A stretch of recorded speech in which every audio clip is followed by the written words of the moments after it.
ಒಳ್ಳೆ ಕಲೆಕ್ಷನ್ಸ್ ಇದೆ, ಚೆನ್ನಾಗಿ ತೋರಿಸ್ತಾರೆ. ಬರೀ ಸಿಲ್ಕ್ ಸ್ಯಾರೀಸ್ ಅಲ್ಲ, ಎಲ್ಲಾ ತರ ಬಟ್ಟೆನೂ ಸಿಗುತ್ತೆ. ಜೆಂಟ್ಸ್ ವೇರ್ ಸಿಗುತ್ತೆ, ಕಿಡ್ಸ್ ವೇರ್ ಸಿಗುತ್ತೆ. ತುಂಬಾ ಕಲೆಕ್ಷನ್ಸ್ ಇದೆ, ರೀಸನಬಲ್ ಪ್ರೈಸಸ್ ಇದೆ, ಡಿಸ್ಕೌಂಟ್ಸ್ ಕೊಡ್ತಾರೆ.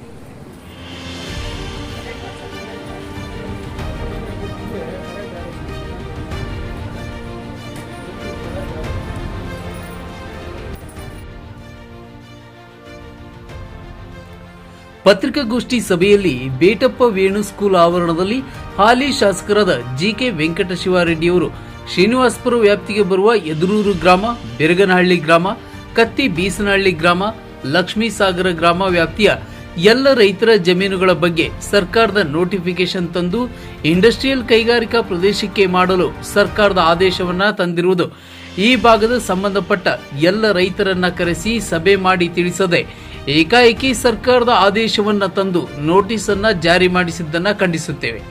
ಮೊದಲೇ ಎಲ್ಲರನ್ನ ವಿಶ್ವಾಸ ಪಡೆದು ಅವರ ಜಮೀನಿನ ಬಗ್ಗೆ ತಿಳುವಳಿಕೆ ನೀಡಿ ಇಂಡಸ್ಟ್ರಿಯಲ್ ಕೈಗಾರಿಕಾ ಪ್ರದೇಶಕ್ಕೆ ಉಪಯೋಗಿಸಲು ಯಾವುದೇ ಕಾರಣಕ್ಕೂ ನಮ್ಮ ಗಮನಕ್ಕೆ ಬರದೇ ಮಾಡಿರುವುದು ಸರಿಯಲ್ಲ ಎಂಬುದಾಗಿ ಪತ್ರಿಕಾಗೋಷ್ಠಿಯಲ್ಲಿ ತಿಳಿಸಿದರು.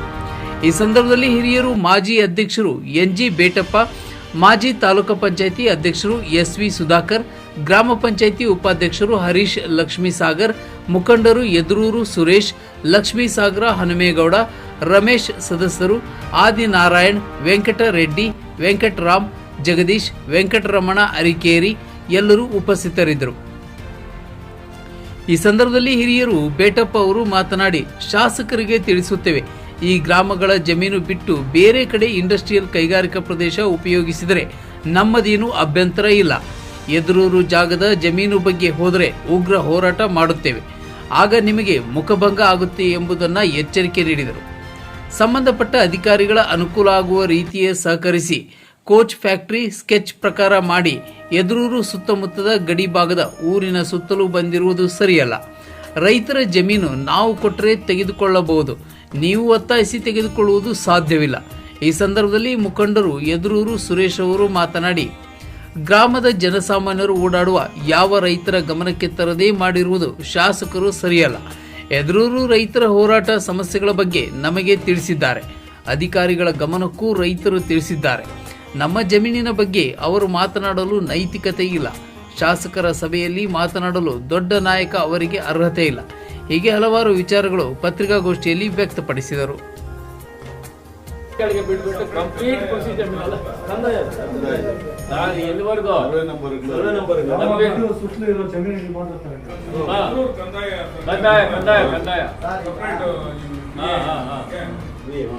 ನೋಡಿ ಸರ್ವೆ ನಂಬರ್ ಲಿಸ್ಟ್ ಇದೆ, ನೋಡಿ ಇದೆ, ನೋಡಿ ಲಿಸ್ಟ್ ಇದೆ ಅಲ್ಲ, ಲಿಸ್ಟ್ ಇದೆ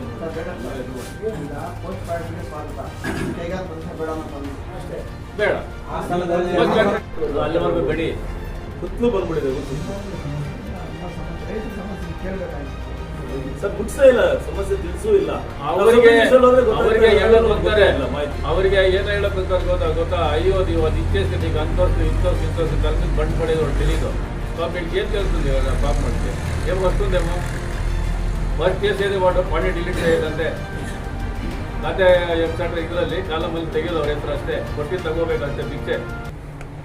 ಹೆಚ್ಚಿಗೆ ಮಾತಾಡಿದ್ರೆ ಏನಾದ್ರು ತಲೆಟೆ ಮಾತಾಡಿ ಅದು ಹಂಗೆ ಹಿಂಗೆ ಅಂತ ಹೋದ್ರೆ ನಿಮ್ಗೆ ದುಡ್ಡು ಕೊಡೋದಿಲ್ಲ, ಹೋಗಿ ನಾವು ಫಿಕ್ಸ್ ಮಾಡ್ತೀವಿ ಕೋರ್ಟಲ್ಲಿ ಅಂತ ಕೋರ್ಟ್ ಫಿಕ್ಸ್ ಆದ್ಮೇಲೆ ಬೇಕಾದ್ರೆ ಅವ್ನು ಹೊರಗಡೆ ಒಂದು ಸ್ವಲ್ಪ ಲಿಟಿಗೇಷನ್ ಇರೋ ಜಮೀನು ಅವ್ರು ಕೊಡೋದಿಲ್ಲ, ಅದನ್ನ ಅವ್ರು ಫಿಕ್ಸ್ ಮಾಡ್ತಾರೆ, ಎಲ್ಲಿ ಕೋರ್ಟಲ್ಲಿ ಫಿಕ್ಸ್ ಮಾಡ್ತಾರೆ. ಅದಕ್ಕೆ ಅರ್ಧ ದುಡ್ಡು ಅಲ್ಲೇ ಖರ್ಚಾಗೋದು.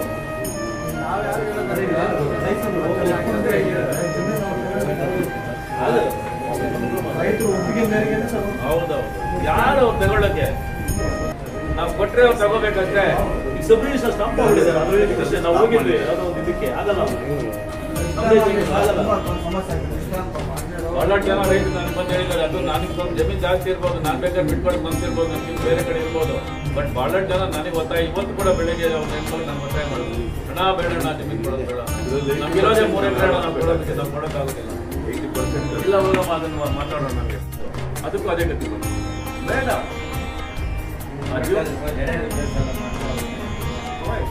ಅಲ್ಲ 400 ಎಕರೆ ಸ್ಕೆಚ್ ಎಲ್ಲಿದೆ, ಕೋಚ್ ಫ್ಯಾಕ್ಟ್ರಿ ಸ್ಕೆಚ್ ಇದೆ, ನೋಡಿದ್ದೀನಿ, ನಾನು ನೋಡಿದ್ದೀನಿ, ಅದು ಬಂದಿತ್ತು, ನನ್ನ ಈಗ ಎಸ್ ಎಫ್ ಅಲ್ಲಿ ಇದೆ, ಮಾಡಿ ತಗೊಂಡು ತೊಂದರೆ ಇಲ್ಲ. ಬೇಡ. ಸರ್ ತಾವು ಹೇಳೋದು ಎದುರೂರು ಜಾಗ ಬಿಟ್ಟು ಸರ್ಕಾರಿ ಜಾಗ ಎಲ್ಲಿದೋ ಮೊದಲು ಎಲ್ಲಿ ನೀವು ಫಿಕ್ಸ್ ಮಾಡಿದ್ರೆ ಅಲ್ಲಿ ಮಾಡಿ ಅಂತ ನಿಮ್ಮ ಫ್ಯಾಕ್ಟ್ರಿ ಜಾಗ ಫಿಕ್ಸ್ ಆಗಿತ್ತಲ್ಲ ಏರಿಯಾ, ಆ ಜಾಗದಲ್ಲಿ ಮಾಡಿ ಅಂತ ತಮ್ಮ ಬೇರೆ ಅದು ಬಿಟ್ಟು ಬೇರೆ ಕಡೆ ಸರ್ಕಾರಿ ಜಾಗದ ಮಾಡಿ ನಿಮ್ದು ಅಭ್ಯಂತರ ಇಲ್ಲ. ಒಂದೇ ಊರೇ ನೀವು ಟಾರ್ಗೆಟ್ ಮಾಡೋದು ಬೇಡ, ಎದುರೂರು ಬರೀ ಕಂದಾಯ ಜಮೀನು ಅಂತ ಟಾರ್ಗೆಟ್ ಮಾಡೋದು ಬೇಡ. ನೀವು ಎದುರೂರಿಗೆ ಮಾತ್ರ ಬರೀ ಎದುರೂರು ಬಂದಿಗೆ ಮಾಡಿರೋದು ಇದು ಎದುರೂರು ಸುತ್ತ ತಗೊಂಡ್ಬಿಟ್ಟಿದ್ದಾರೆ. ಬರೀ ಕಂಪ್ಲೀಟ್ ಗಡಿ ಎಲ್ಲಿಂದ ಎಲ್ಲಿವರೆಗೂ ಲಕ್ಷ್ಮೀಸಾಗರಲ್ಲಿ ಗಡಿ, ಸಾಗರ ಗಡಿ, ಆ ಕಡೆ ಕೆಳಕ್ಕೆ ಈ ಕಡೆ ನಮ್ಮ ಇದು ಗಡಿ ಯಾವುದು ಸರ್ಕಾರಿ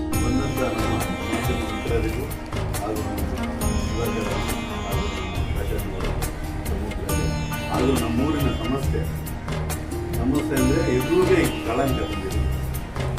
ಯಾಕಂದರೆ ಅವರು ದೂರ ಇದ್ದಾರೆ, ನೀವು ಬೇಕಾದರೆ ಅವರು ನಮ್ಮಿಂದ ಈಗ ಬಂದು ಅವರು ಪಾಪ ನಮಗೋಸ್ಕರ ಎದುರಿಗೋಸ್ಕರ ಜನಗೋಸ್ಕರ ಹೋರಾಟ ಆಗಿದೆ. ಇದು ಯಾರ ಮೇಲೆ ದುರುದ್ದೇಶ ರಾಜಕೀಯದಿಂದ ಏನು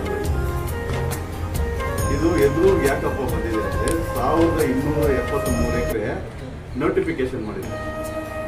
ಹೆಂಗ್ ಮಾಡಿದ್ದಾರೆ ಅಂದರೆ ಯಾರು ರೈತರಿಗೆ ಗಮನಕ್ಕಿಲ್ಲದೆ ಅವರು ಆಲ್ರೆಡಿ KEDB ನೋಟಿಸ್ ಕಳಿಸಿದ್ದಾರೆ. ಎಲ್ಲಿ ಕಳಿಸಿದ್ದಾರೆ? ಒಂದು ತಾಲೂಕು ಆಫೀಸ್ ಕಳಿಸಿದ್ದಾರೆ, ಒಂದು ಸಬ್ ರಿಜಿಸ್ಟರ್ ಆಫೀಸ್ ಕಳಿಸಿದ್ದಾರೆ. ಅದು ಒಂದು ಈ ಸ್ಥಳೀಯ ಈಗ ಇರುವ ಶಾಸಕರು ನಮ್ಮನ್ನೆಲ್ಲ ಕರೆಸಿ ಒಂದು ಪೂರ್ವಭಾವಿ ಇಟ್ಟು ಏನಪ್ಪ ನಿಮಗೆ ಒಪ್ಪಿಗೆ ಇದೆಯಾ, ನಾವು ಈ ಥರ ನಮ್ಮನ್ನು ಕೇಳ್ತಾ ಇದ್ದಾರೆ, ಇದನ್ನು ಸಬ್ ರಿಜಿಸ್ಟರ್ ಸ್ಟಾಪ್ ಮಾಡ್ಬೋದಾ, ನಿಮಗೆಲ್ಲ ಒಪ್ಪಿಗೆ ಇದ್ದರೆ ನಾನು ಸ್ಟಾಪ್ ಮಾಡಿಸ್ತೀನಿ ಅಂತೇಳಿ ಮಾಡಿಸ್ಬೇಕಾಗಿತ್ತು. ಈಗ ಆ ಸಬ್ ರಿಜಿಸ್ಟರ್ಲಿಂದ ನಮಗೆ 1273 ಎಕರೆಯಲ್ಲಿ ಸ್ವಲ್ಪ ಸರ್ಕಾರಿ ಇರೋದು, ಇನ್ನು ಮಿಕ್ಕಿದ್ದು ಜಮೀನೆಲ್ಲ ನಮ್ಮ ರೈತರು ವ್ಯವಸಾಯ ಮಾಡೋರು ಅಂತ ರೈತರಿಗಿದೆ. ಆ ರೈತರ ಹೋರಾಟ ಎದುರೂರು ರೈತರ ಹೋರಾಟ ಸಮಸ್ಯೆ ಅಂತ ನಾವು ಇಟ್ಟಿದ್ದೀವಿ. ಆಯಿತಾ, ನಮ್ದೆಲ್ಲ ಒಂದು ಗ್ರೂಪ್ ಮಾಡಿದ್ದೀವಿ. ನಾವು ಏನೇನು ಜಮೀನವರು ಹೋಗ್ತಾ ಇದೆಯೋ ಎಲ್ಲರೂ ಗ್ರೂಪಲ್ಲಿ ತಗೊಂಡು ಅವ್ರವ್ರ ಸಮಸ್ಯೆ ಏನೇನಿದೆಯೋ ಎಲ್ಲರ ಸಮಸ್ಯೆನೂ ನಮ್ಮ ಗಮನ ಕೇಳಿದ್ದಾರೆ. ಈಗ ನೀವು ಆಟೋಮೆಟಿಕ್ ಆಗಿ ನೀವು ಸ್ಟಾಪ್ ಮಾಡಿಬಿಟ್ರಿ.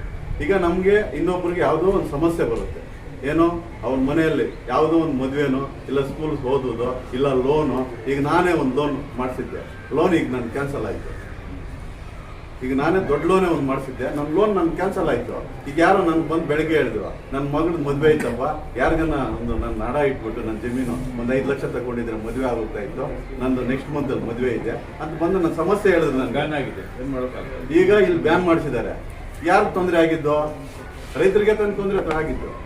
ಆದರೆ ಶಾಸಕ ಏನು ಹೇಳಿದ್ದಾರೆ ಅಂದರೆ, ಮೊನ್ನೆ ಶನಿವಾರ ಬಂದಿದ್ರು ಅವರು, ಎಲ್ಲರೂ ಊರಿನ ಜನನೇ ಸೇರಿ ಕರೆಸಿದ್ರು ಅವರು. ಅವ್ರು ಬಂದು ಸ್ಕೂಲ್ ಫೀಲ್ಡಲ್ಲಿ ಒಂದು ಚಾಂಪಿಯನ್ ಹಾಕಿ ಎಲ್ಲರೂ ನಮ್ಗೆ ಗೊತ್ತಾಗ್ತಾ ಇಲ್ಲ. ನಮ್ಮ ಜಮೀನು ಬಗ್ಗೆ ಅವ್ರು ಮಾತಾಡೋದಕ್ಕೆ ನೈತಿಕತೆ ಇಲ್ಲ. ಅದು ಏನಿದ್ರೆ ಜಮೀನು ರೈತರ ಹೋರಾಟ, ಅವರು ರೈತರ ವಿರೋಧ ನಮಗೆ. ಅವ್ರು ನಮಗೆ ರೈತರ ಹೋರಾಟದಲ್ಲಿ ಎಲ್ಲರೂ ಬಂದು ಯಾರಾದರೂ ಬಂದು ಒಂದು ಚೀಫ್ ಮಿನಿಸ್ಟರ್ ಬಂದ್ರೂ ಇವತ್ತು ರೈತರ ಹೋರಾಟದಲ್ಲಿ ಆಯ್ತಪ್ಪ ನಿಮ್ಮ ಪರನೇ ನನ್ನ ಹೋರಾಟ ಅಂತ ಹೇಳ್ತಾರೆ. ಆದರೆ ಇವರು ಹಿರಿಯ ನಾಯಕರಂತೆ, ಆಯ್ತಾ, ಇವ್ರು ಬಂದು ಆ ರೈತರಿಗೂ ಅಲ್ಲಿ ಮಾತಾಡೋ ಮಾತುಗಳಿಗೆ ಯಾವುದೇ ಸಂಬಂಧ ಇಲ್ದಿರೋ ವಿಷಯಗಳು ಮಾತಾಡ್ತಾರೆ ಇವ್ರು ಮೈಕ್ ತಗೊಂಡು. ಇವ್ರಿಗೆ ಯಾವ ನೈತಿಕತೆಯೂ ಇಲ್ಲ. ಯಾಕಪ್ಪ ಅಂದರೆ ನೈತಿಕತೆ ಇಲ್ಲ ಅಂದರೆ ಅವ್ರ ಜಮೀನು ಇಲ್ಲ ಅಲ್ಲಿ. ಯಾವಾಗ ಜಮೀನು ಇಲ್ವಾ ಅವಾಗ ಮಾತಾಡೋದೇನೋ ಇರುತ್ತಾ? ಇರೋಲ್ಲ. ಅವ್ರು ಮೈಕ್ ತಗೊಂಡು ಮಾತಾಡ್ತಾರೆ, ರೈತರ ಪರವಾಗಂತೆ, ಇನ್ನೊಂದಂತೆ, ಇನ್ನೊಂದು DCC ಬ್ಯಾಂಕ್ ಅಂತೆ. ಇವೆಲ್ಲ ಅವ್ರಿಗೆ ಅವಶ್ಯಕತೆ ಇಲ್ಲ. ಅವ್ರು ಏನಿದ್ರೆ ಬಂದಿದ್ರೆ ಆ ಮೀಟಿಂಗ್ಗೆ ಕುತ್ಕೊಂಡು ಹೋಗ್ಬೇಕಷ್ಟೇ. ಇಲ್ಲಿನ ಆಸ್ತಿ ಎಲ್ಲ ಮಾಡಿಕೊಂಡ್ರು, ಇಲ್ಲಿ ಕೊಂಡ್ತಂದ್ರ ಹತ್ರ ಅವರಪ್ಪ ಹೋಗಿ ಅಲ್ಲಿ ಒಂದು ಸ್ವಲ್ಪ ಜಮೀನು 3 ಎಕರೆ 4 ಎಕರೆ ಮಾಡಿಕೊಂಡು ಇವತ್ತೇನೋ ಅವರು ಅವ್ರ ಜಮೀನಲ್ಲಿ ವ್ಯವಸಾಯ ಮಾಡಿಕೊಂಡು ಬೇಕಾದ್ರೆ ಬೇರೆಯವ್ರ ಜಮೀನಲ್ಲಿ ವ್ಯವಸಾಯ ಮಾಡ್ಕೊಂಡು ನಡ್ತಾ ಮುಂದೆ ಚೆನ್ನಾಗಿದೆ.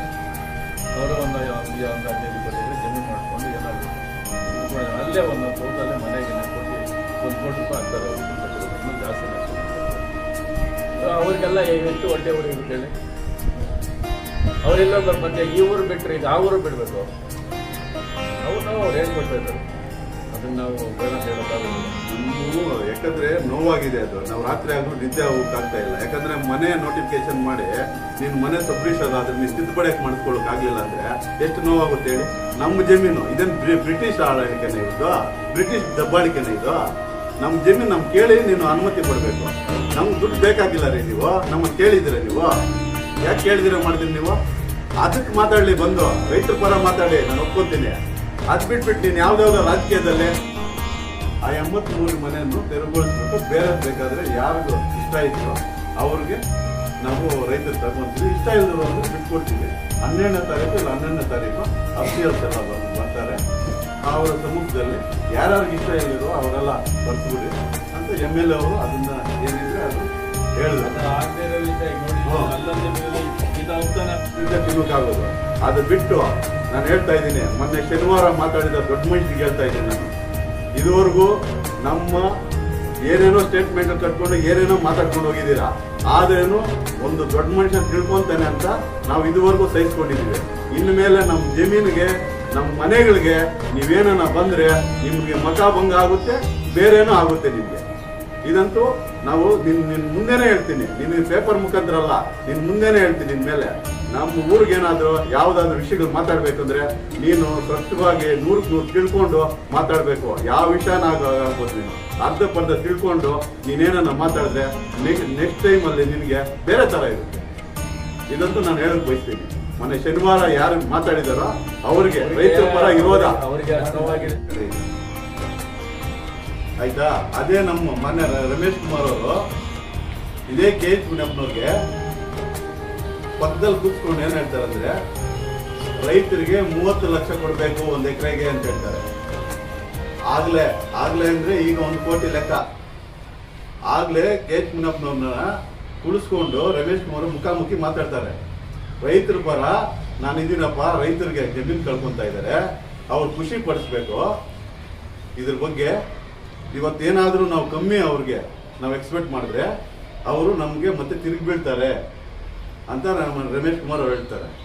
ಆಗ KH ಮುನಿಯಪ್ಪನವ್ರು ಏನ್ ಹೇಳ್ತಾರೆ ಅಂದ್ರೆ, ಅಷ್ಟು ಕೊಡೋಕ್ಕಾಗೋದಿಲ್ಲ ನಾವು, ನೀವು ಇಂಡಸ್ಟ್ರಿಯಲ್ಲಿ ನರಸಾಪುರ ಹತ್ರ 30 ಲಕ್ಷ ಕೊಡ್ತಾ ಇದಾರೆ ಅಂತ, ನಾವು ಇಲ್ಲಿ ರೈತರ ಜಮೀನು ಕೊಡೋಕ್ಕಾಗೋದಿಲ್ಲ ಅಷ್ಟು ಅಂತ KH ಮುನಿಯಪ್ಪನವ್ರು ಹೇಳ್ತಾರೆ. ಇದು ಭೂಮಾಫಿ ದಂಧೆ ಏನ್ ಮಾಡ್ತಾರೆ ಗೊತ್ತಾಯ್ತು, ಮಧ್ಯವರ್ತಿಗಳು ಈಗ ಮಾತಾಡಿದ್ರಲ್ಲ, ಶನಿವಾರ ಮಾತಾಡಿದಾರಲ್ಲ, ಅವ್ರ ಮಧ್ಯವರ್ತಿಗಳು ಒಂದು AC ಅಂದ್ರೆ ಗೊತ್ತಲ್ಲ, AC/DC ಅಂತ, ಅವರು ಸಮ್ಮುಖದಲ್ಲಿ ಅದೇ ಜಮೀನ್ ನೋಟಿಫಿಕೇಶನ್ ಎಕರೆಗೆ ತರ್ತಾರೆ. ಇನ್ನು 300 ಎಕರೆನ ಕಬಳಿಸ್ತಾರೆ ಇವರು. ಹೆಂಗ್ ಕಬಳಿಸ್ತಾರೆ? ನಿನ್ನ ಹೆಸರಲ್ಲಿ ನನ್ನ ಹೆಸರಲ್ಲಿ ಎಲ್ಲ ರೈತರ ಹೆಸರಲ್ಲಿ ಕೋರ್ಟ್ಗೆ ಹಾಕ್ತಾರೆ. ಅದನ್ನ ಕೋರ್ಟ್ಗೆ ಹಾಕೊಂಡು ಅದನ್ನ 2ನೇ ನೋಟಿಫಿಕೇಶನ್ಗೆ 300 ಎಕರೆ ಬಂದ್ಬಿಡ್ತು. ಆಗ ರೈಲ್ವೆ ಏನಾಗುತ್ತೆ, ಫಸ್ಟು 600 ಎಕರೆ ತೋರಿಸ್ತಾರೆ, 2ನೇದ್ರಲ್ಲಿ 300 ಎಕರೆ ತೋರಿಸ್ತಾರೆ. ಆಗ 600 ಕಟ್ಟೋದ ಅವ್ರ ದುಡ್ಡು, ಇಲ್ಲ ಮಿಕ್ಕಿದವ್ರು ರೈತರು ಕಟ್ಟೋದ ದುಡ್ಡು, ಇಲ್ಲ 300 ಎಕರೆ ಕೊಟ್ಟದ ದುಡ್ಡು. ಇದರಿಂದ ತೊಂದರೆ ಆಗಿ ರೈಲ್ವೆ ಹೋಗಿದೆ ಅಷ್ಟೇ.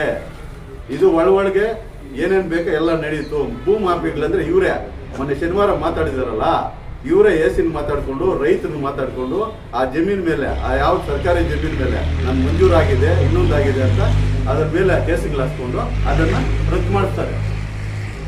ಇದರಿಂದ ತೊಂದರೆ ಆಗಿದೆ. ನಮ್ಮ ರೈತರ ಪರ ಇವಾಗ ಹೇಳ್ತಾ ಇದ್ದೀನಿ, ಯಾರಾದ್ರೂ ರೈತರು ಇರೋದ ಇದ್ರೆ ಅವ್ರಿಗೆ ನಾನು ಹೇಳ್ತಾ ಇರೋದು, ರೈತರಿಂದ ಇವತ್ತು ಅನ್ನದಾತ ಅಂತ ಕರೀತಾರೆ. ರೈತರು ಹೋದ್ಮೇಲೆ ಯಾರು ಸಾಫ್ಟ್ವೇರ್ ಇನ್ನೊಂದು ಯಾವ್ದು ತಿನ್ನೋಕ್ಕಾಗೋದಿಲ್ಲ.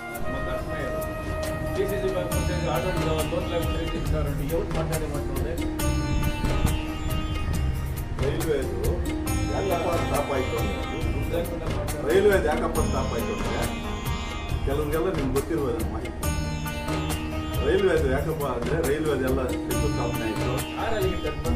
ಯಾರು ಟಾರ್ಗೆಟ್ ಮಾಡಿರೋದು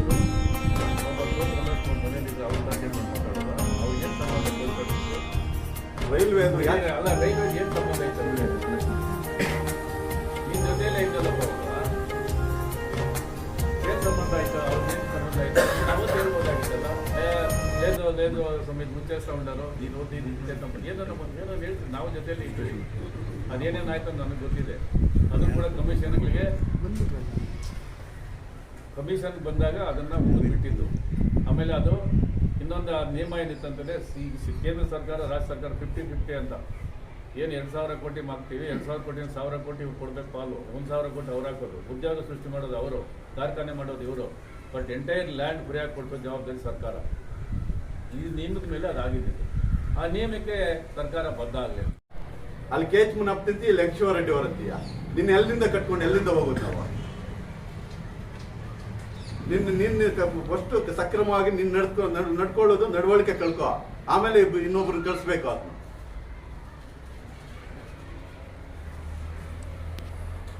ಅದಕ್ಕೆ ರೈತರ ಪರ ನಾವೆಲ್ಲರೂ ರೈತರ ಪರ, ರೈತರ ಹೋರಾಟ ಇದು. ನೀವು ರೈತ ಪರವಾಗಿ ಸ್ಟೇಟ್ಮೆಂಟ್ ಅನ್ನ ದಯಮಾಡಿ ನೀವು ರೈತರ ಪರ ಒಂದು ಈಗ ಅವರು ತಗೊಂಡಿದಾರಲ್ಲ ಎಲ್ಲರೂ ಸುತ್ತ ಯಾವ ಇಂಟೆನ್ಷನ್ ಬೇಡ ಸರ್. ಅದು ಇವತ್ತಿಗೆ ನಾನು ಹೇಳ್ತಿದ್ದೀನಿ, 100 ವರ್ಷ ಆಡಳಿತ ಇರುವಂತ ಜಮೀನು ರೈತರು 100 ವರ್ಷದಿಂದ ಅವ್ರ ತಂದೆ, ಅವ್ರ ತಾತ ಆಯ್ತು, ಮಗ ಆಯ್ತು, ಮತ್ತೆ ಮೊಮ್ಮಕ್ಕಳಾಯ್ತು, ಈ ರೀತಿ ಬಂದಿರೋದು. ಈಗ ನಮ್ದೇ ಜಮೀನು ನಾವು ಸಂಪಾದನೆ ಮಾಡಿಲ್ಲ, ನಮ್ಮ ತಂದೆನೂ ಸಂಪಾದನೆ ಮಾಡಿಲ್ಲ, ನಮ್ಮ ತಾತ ಸಂಪಾದನೆ ಮಾಡಿರೋ ಆಸ್ತಿಯಲ್ಲಿ ನಾವು ಈಗ ಇದ್ರೆ 80 ವರ್ಷದಿಂದ ನಾವು ಅದರಲ್ಲಿ ಇರೋದು. ಈಗ ಏಕಾಏಕಿ ಬಂದು ಏನೋ ಕೇಳಿದ್ರೆ ರಿಜಿಸ್ಟ್ರೇಷನ್ ಸ್ಟಾಪ್ ಮಾಡಿ ಎಲ್ಲ ಸಬ್ ರಿಜಿಸ್ಟರ್ ಎಲ್ಲ ಸ್ಟಾಪ್ ಮಾಡಿಬಿಟ್ರೆ ನಮ್ಮ ಜಮೀನು ಕಳ್ಕೊಂಡು ನಾವು ಎಲ್ಲಿ ಹೋಗ್ಬೇಕು ಹೇಳಿ? 80 ವರ್ಷ ಅದ್ರಲ್ಲಿ ನಾವು ವ್ಯವಸಾಯ ಮಾಡ್ಕೊಂಡು ಬಂದಿರೋದು.